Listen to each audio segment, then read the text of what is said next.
America అధ్యక్షుడు Trump సుంకాల విధింపులో వెనక్కి తగ్గారా అంటే అవుననే తెలుస్తోంది. చైనాపై సుంకాల విషయంలో పోటాపోటీగా మరింత ముందుకు తీసుకువెళ్లాలని తాను భావించడం లేదని చెబుతున్నారు పెద్దన్న.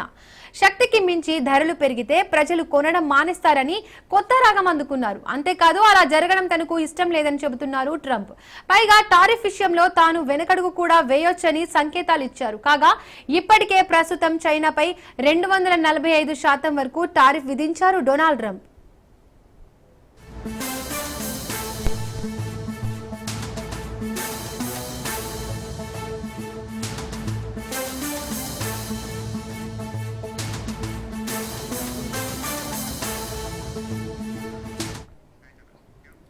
మరోవైపు సుంకాలపై పలు దేశాలు అగ్రరాజ్యంతో చర్చలకు సిద్ధమయ్యాయి. ఈ క్రమంలో ఇటలీ ప్రధాని జార్జియా మెలోనీ ట్రంప్ తో భేటీ అయ్యారు. ఈ సమావేశంలో ఆయన సానుకూల వ్యాఖ్యలు చేసినట్లు తెలుస్తోంది.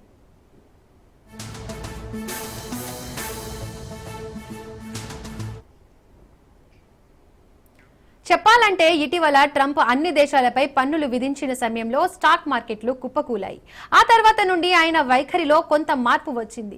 దీంతో ఒక్క చైనా మినహా మిగిలిన దేశాలపై సుంకాలను 90 రోజుల పాటు నిలిపివేశారు. తాజాగా వ్యాఖ్యలు కూడా ఈ కోణంలో చేసినవే అని భావిస్తున్నారు విశ్లేషకులు.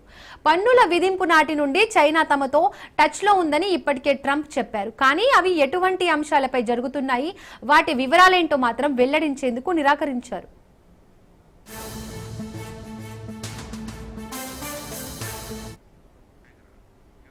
మరోవైపు చైనా విదేశాంగ ప్రతినిధి స్పందిస్తూ వాషింగ్టన్ తో ఘర్షణ కోరుకోవడం లేదని వెల్లడించారు. అలాగని చూస్తూ కూర్చోలేమని తేల్చి చెప్పారు. ట్రంప్ తమతో గౌరవంగా వ్యవహరిస్తే చర్చలకు సిద్ధమన్నారు.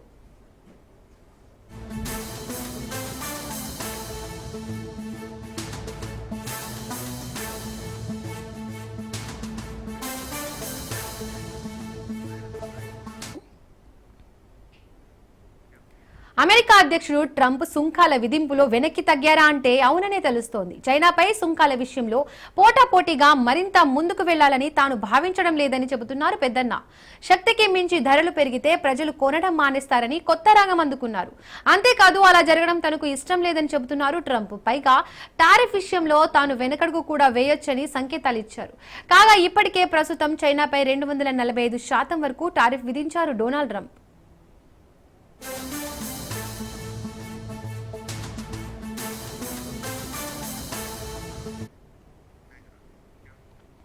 మరోవైపు సుంకాలపై పలు దేశాలు అగ్రరాజ్యంతో చర్చలకు సిద్ధమయ్యాయి. ఈ క్రమంలో ఇటలీ ప్రధాని జార్జియా మెలోనీ ట్రంప్ తో భేటీ అయ్యారు. ఈ సమావేశంలో ఆయన సానుకూల వ్యాఖ్యలు చేసినట్లు తెలుస్తోంది.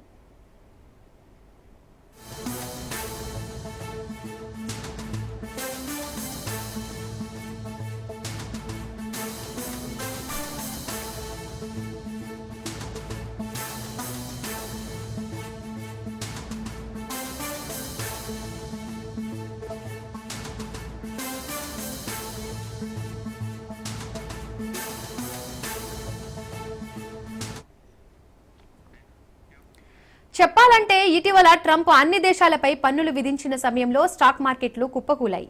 ఆ తర్వాత నుండి ఆయన వైఖరిలో కొంత మార్పు వచ్చింది. దీంతో ఒక్క చైనా మినహా మిగిలిన దేశాలపై సుంకాలను 90 రోజుల పాటు నిలిపివేశారు. తాజాగా వ్యాఖ్యలు కూడా ఈ కోణంలో చేసినవే అని భావిస్తున్నారు విశ్లేషకులు. పన్నుల విధింపు నాటి నుండి చైనా తమతో టచ్ లో ఉందని ఇప్పటికే ట్రంప్ చెప్పారు. కానీ అవి ఎటువంటి అంశాలపై జరుగుతున్నాయి, వాటి వివరాలేంటో మాత్రం వెల్లడించేందుకు నిరాకరించారు.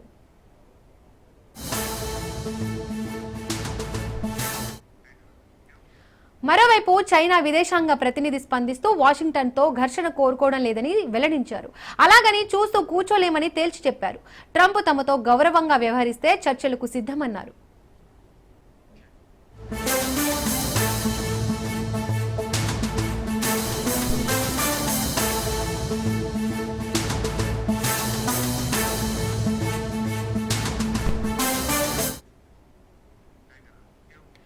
జీవీఎంసీ మేయర్పై అవిశ్వాస తీర్మానం ప్రవేశపెట్టే వేళ రోజు రోజుకి వైసీపీ తన పట్టు కోల్పోతుంది. ఇప్పటికే 93, 94 వార్డు కార్పొరేటర్ల రాజీనామాతో డీలాపడ్డ వైసీపీ తాజాగా ఇప్పుడు 6వ వార్డు కార్పొరేటర్ లక్ష్మీ ప్రియాంక రాజీనామాతో వైసీపీకి షాక్ తగిలింది. విప్ జారీ చేసే అధికారం ఉన్న ప్రియాంక రిజైన్ తో వైసీపీ అయోమయంలో పడింది. అయితే వ్యక్తిగత కారణాలతో రాజీనామా చేస్తున్నట్లు జగన్ కు లేఖ రాశారు కార్పొరేటర్ లక్ష్మీ ప్రియాంక. ఇక రేపు జీవీఎంసీ కౌన్సిల్ ప్రత్యేక సమావేశం కానుంది. మేయర్పై అవిశ్వాస తీర్మానానికి ప్రత్యేక సమావేశం ఏర్పాటు చేసినట్లు తెలుస్తోంది. ఇందులో భాగంగా అవిశ్వాసం నెగ్గేలా కూటమి వ్యూహాలు రచిస్తోంది. మరోవైపు అవిశ్వాసం వీగిపోయేలా వైసీపీ పావులు కదుపుతోంది. ఈ క్రమంలోనే కౌన్సిల్ కి హాజరు కావద్దని 58 మంది కార్పొరేటర్లకు విప్ జారీ చేసింది వైసీపీ. అవిశ్వాస తీర్మానానికి మద్దతు ఇవ్వొద్దని పేర్కొంది. ప్రత్యేక సమావేశానికి ఎట్టి పరిస్థితుల్లో హాజరు కాకూడదని నిర్ణయించింది.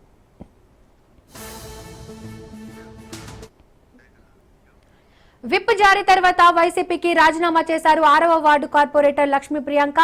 మాజీ మంత్రి అవంతి కూతురే లక్ష్మీ ప్రియాంక. ఇన్నాళ్లు కౌన్సిల్ వైసీపీ చీఫ్ గా ఉన్న లక్ష్మీ ప్రియాంక కూటమికి మద్దతిస్తారని జోరుగా ప్రచారం జరుగుతోంది. మరోవైపు జీవీఎంసీ అధికారులతో కలెక్టర్ సమీక్షా సమావేశం నిర్వహించారు. కౌన్సిల్ సభ్యులను తప్ప బయటి వారిని లోపలికి అనుమతించకూడదని అధికారులను ఆదేశించారు. మరోవైపు విదేశాల్లో ఉన్న కొంతమంది కార్పొరేటర్లు వరుసగా విశాఖకు చేరుకుంటున్నారు. ఓటింగ్ ప్రక్రియను వీడియోగ్రఫీ చేసేందుకు ఏర్పాట్లు చేశారు. ప్రస్తుతం 64కు చేరింది కూటమి సభ్యుల బలం, 30కి చేరింది వైసీపీ కార్పొరేటర్ల సంఖ్య.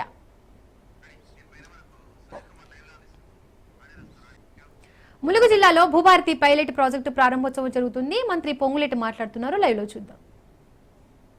రాష్ట్ర ప్రజలందరూ ప్రత్యక్షంగా చూశారు. అయినా వాళ్ళకి జ్ఞానోదయం రాలే.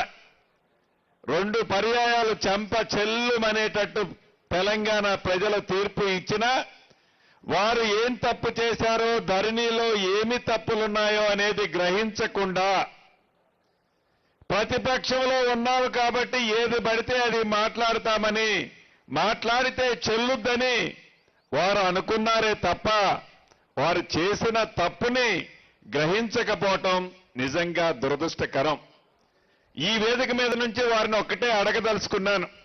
అయ్యా, మీరు 2020 చట్టం చేశారు. చట్టము చేసిన తర్వాత చట్టాలలో లొసుకులు, మీ స్వార్థము, మీ వ్యవహారము అది తర్వాత మాట్లాడతాను. 2020 చట్టం చేసిన తర్వాత ఏ పొద్దైనా, ఏ ఊళ్ళోనైనా, ఏ వాడలోనైనా ఇటువంటి రెవెన్యూ సదస్సుని మీరు పెట్టగలిగారా? నిజంగా మీరు పెట్టి ఉంటే ప్రజలు ఈ ధరణితో ఎంత ఇబ్బంది పడ్డారో ఆ సభలో మీ ఈపు విమానము మోత మోగించి ఉండేవాళ్ళు.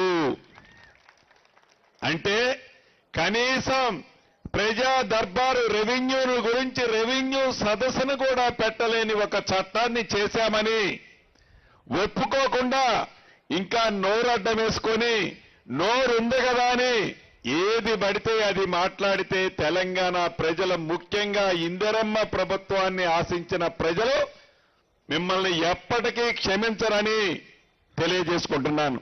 ఇందాక విన్నాము, 2 ఆడబిడ్డ, ఒక ఆడబిడ్డ చెప్పింది, ఒక పర్వతాలు అన్న చెప్పాడు. ఆడబిడ్డ వ్యవహారం చెప్తాను. ముందుగా ఏదైతే ఆనాడు 2020 చట్టం చేసేటప్పుడు చట్టం చేయడానికి 2 రోజుల ముందు, చట్టం వేసిన తర్వాత 2 రోజుల తర్వాత ఆన్లైన్లో సాదా బైనామాలు అంటే మీ తాతనో, మీ తండ్రినో, మీ ముత్తాతనో ఎవరి దగ్గరనో ఒక 5 ఎకరాల భూమి కొని ఆనాడు రిజిస్ట్రేషన్ ఛార్జీలన్నా మిగులుతాయి కదా అని తెల్ల కాగితం మీదనో 10 రూపాయల స్టాంపు మీదనో ఒక కాగితం రాసుకున్నారు. ఆ రాసుకున్న కాగితం నిజం. ఆ రాసుకున్న కాగితాన్ని భూమిలో ఆ రైతన్న ఇందాక ఆడబిడ్డ సాగులో ఉంది. మీరు చట్టం తీసుకొచ్చారు, అప్లికేషన్లు పెట్టుకోమన్నారు. ఆ అప్లికేషన్లు ఆన్లైన్లో మా ఆడబిడ్డ కూడా పెట్టిందని చెప్పింది. అప్లికేషన్లు అయితే పెట్టుకోమన్నారు కానీ చట్టంలో సాదా బైనామాలకు సంబంధించిన అంశాన్నే ఎత్తేశారు మీరు. అంటే ప్రజలని, రైతులని, గిరిజన ప్రాంతంలో ఉండే నిరుపేద పేదలని ఎలా మభ్యపెట్టాలో మోసం చేశారు ఆనాడు మీరు ఆ చట్టంలో. మన ఇందిరమ్మ ప్రభుత్వంలో ఈ భూభారతి చట్టంలో ఏదైతే ఆనాడు 9,24,000 అప్లికేషన్లు ఆన్లైన్లో ఉన్నాయో, ఈ ఆన్లైన్లో ఉన్న 9,24,000 అప్లికేషన్లు న్యాయమైన ప్రతి దాన్ని చిత్తశుద్ధితో మా అధికారులు పరిష్కరించే విధంగా ఈ చట్టంలో అవకాశాన్ని కల్పించాం. అదే భూభారతి. ఇక రెండో అన్న పర్వతాలను చెప్పాడు. నిజమది.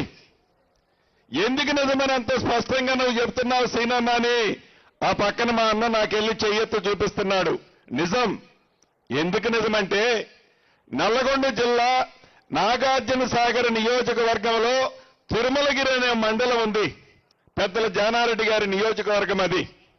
అక్కడ ఈ మన భూభారత చట్టం రావడం కొద్దిగా లేట్ అవుతుందని పైలట్ గా మోడల్ గా ఆ మండలంలో కొన్ని సర్వే చేపించాం. ఇందాక పర్వతాలను ఏదైతే చెప్పాడో 222 సర్వే నెంబర్లో 11 ఎకరాల 10 కుంటల భూమి ఉంటుంది. సాగులో పర్వతాలన్న తమ్ముడు, పర్వతాలన్న అన్న ఉంటారు. కానీ భూమితో సంబంధం లేని ఆ పింక్ కలర్ షర్ట్ వేసుకున్న ఇంకొక రావు గారి పేరుంటుంది. దాంట్లో సాగులో ఉంది పర్వతాలన్న కుటుంబం. ఆ 11 ఎకరాల 10 కుంటలకి వెనక పాసుబుక్కులున్నాయి. ఆ మాయదారి ధరణిని తీసుకొచ్చి ఎవరైతే సాగులో ఉన్నారో, ఎవరిదైతే పాసుబుక్ ఉందో ఆ పాసుబుక్లో ఆ ధరణిలో ఈ పర్వతాలన్న పేరు కుటుంబం కనపడదు. ఇలా ఇందాక చెప్పిన తిరుమలగిరి మండలంలో 21 ఎకరాల భూమిని సర్వే చేస్తే 600 ఎకరాల భూమి ఆ పింక్ కలర్ షర్ట్ వేసుకున్న వాళ్ళకి భూమి అయితే ఉండదు, పాసుబుక్ ఉంటుంది. ఆ రైతు బంధు ఆ పింక్ కలర్ వాళ్ళ కోసము ఆనాటి దొరగారు పెట్టిన కార్యక్రమే అది ఈనాడు ఈ పర్వతాలన్న కూడా ఇక్కడ అనుభవిస్తున్నాడు. ఇక్కడ కూడా ఎవరో రావు గారు తవ్వుకొని ఉంటాడు మన పర్వతాలన్నని. ఈ చట్టంలో ఎవరైతే పొజిషన్లో ఉన్నారో, ఎవరి పొజిషన్లో ఉందో ఆ పొజిషన్లో ఉన్న వారికే పాస్బుక్ ఇచ్చే అవకాశాన్ని ఈ చట్టంలో కల్పించాము. ఇలా 1, 2, 3 కాదు, సుమారు 27, 28 అంశాలని ఈ భూభారత చట్టం ద్వారా సామాన్య ప్రజలకి చెప్పులు అరిగిందాకా మీరు ఎంఆర్ఓ ఆఫీసుకో, ఆర్డీఓ ఆఫీసుకో, కలెక్టర్ ఆఫీసుకో, ఇంకా నా ఆడబిడ్డల మెడలో ఉన్న మంగళసూత్రాలన్నీ హైకోర్టుకో పోవాల్సిన పరిస్థితి ఈ చట్టం వల్ల లేదు. మీ గ్రామానికే మన రెవెన్యూ అధికారులు వస్తారు. గతంలో ఇందాక అక్క చెప్పినట్లు అప్లికేషన్ గా నాడు 1000 రూపాయలు తీసుకునేది. ఈనాడు మీరు 1000 రూపాయలు కాదు కదా, మీ అప్లికేషన్ కూడా మన కలెక్టర్ గారే ప్రింట్ చేసి మీకు ఇస్తాడు. 1 రూపాయి మీరు పెట్టాల్సిన అవసరం లేదు.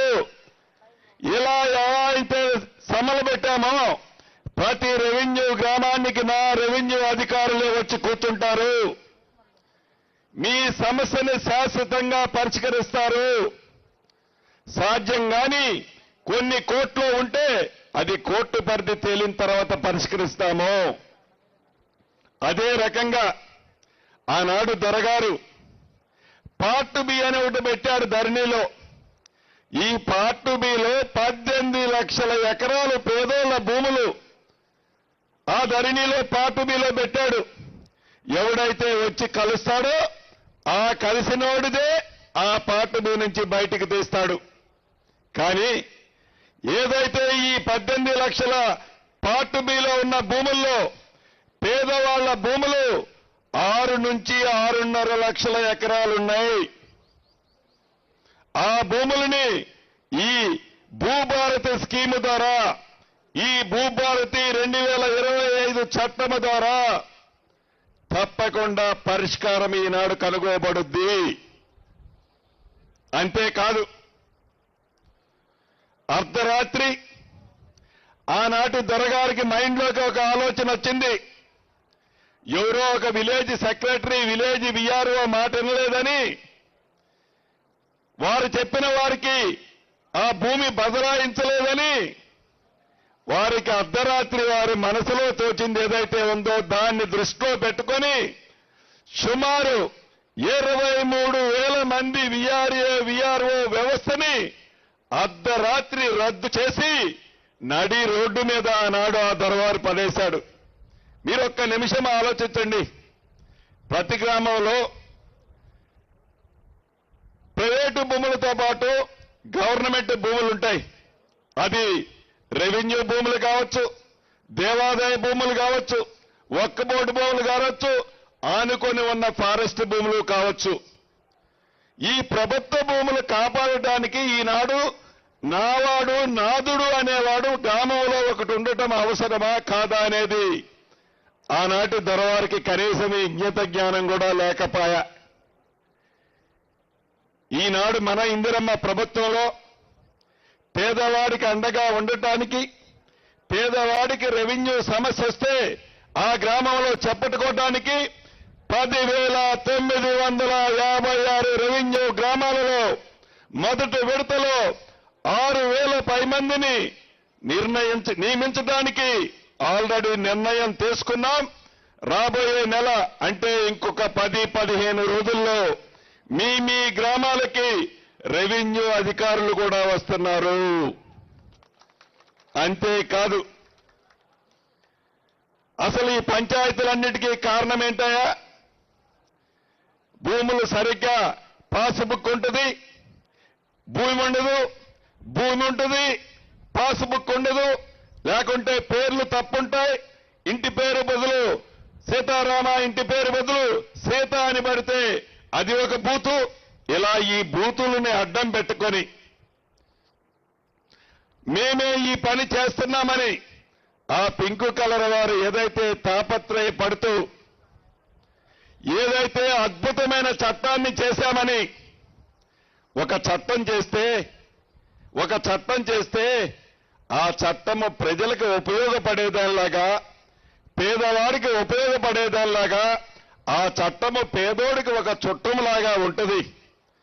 ఆ చట్టము చేస్తే ఒక 50 ఏళ్ళలో 70 ఏళ్ళలో ఉంటుంది ఆ చట్టం. కానీ 2020 భూ చట్టం ఏదైతే ఉందో 3 సంవత్సరాలే, అంటే 3 సంవత్సరాలే, 3 నాళ్ల ముచ్చటగానే ఆ చట్టం ముగిసింది. అంటే ఆ చట్టం మీద ప్రజలకి ఎంత ఇసికి వేసారాయో మనం గ్రహించవచ్చు. మనం పల్లెటూళ్ళలో అనుకుంటుంటాం, ఏదైనా కొండ నాలకేస్తే మందు ఏమంటారు?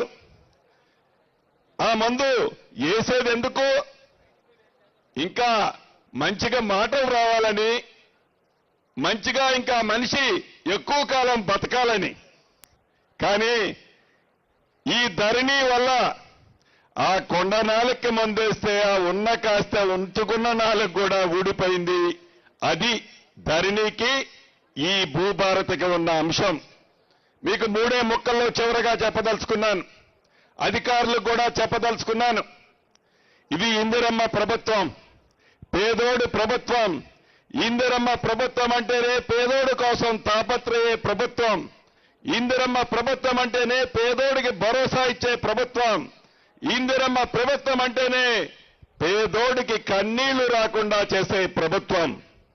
ఈ ఇందిరమ్మ ప్రభుత్వంలో గౌరవ ముఖ్యమంత్రి రేవంత్ రెడ్డి గారి నాయకత్వంలోని మన ప్రభుత్వం ఎన్నికల ముందు చెప్పిన ప్రతి అంశాన్ని చేసే దాంట్లో భాగంగా ఈనాడు ఈ భూభారతిని తీసుకురావటమే కాకుండా రాష్ట్ర వ్యాప్తంగా ఆనాటి దొరవారు 4 గోడల మధ్య 4 వ్యక్తులు కూర్చొని తయారు చేసిన చట్టం 2020 చట్టం లాగా కాకుండా ప్రజల మధ్య కూర్చొని ప్రజల కోసమని, ప్రజల ప్రయోజనార్థం కోసమని ఈ భూభారత చట్టాన్ని మన ప్రభుత్వం చేసింది.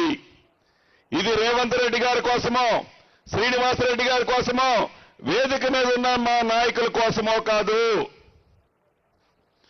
ఆనాడు ధరణితో ఆ ప్రభుత్వంలో కూడా నష్టపోయిన వాళ్ళు 5-10 మంది శాసనసభ్యులు ఉన్నారు, ఎమ్మెల్యేలు ఉన్నారు, మాజీ మంత్రులు, ఎమ్మెల్సీలు ఉన్నారు. వాళ్ళకు కూడా నిజంగా అది న్యాయపరమైంది అయితే తప్పకుండా ఈ భూభారతితో వాళ్ళకు కూడా న్యాయం చేసే చట్టం ఈ భూభారత చట్టం. మా స్వార్థం కోసం చేసిన చట్టం కాదు. అంతేకాదు ఆనాడు ఎంఆర్ఓ గారు ఏదైనా తప్పు చేసి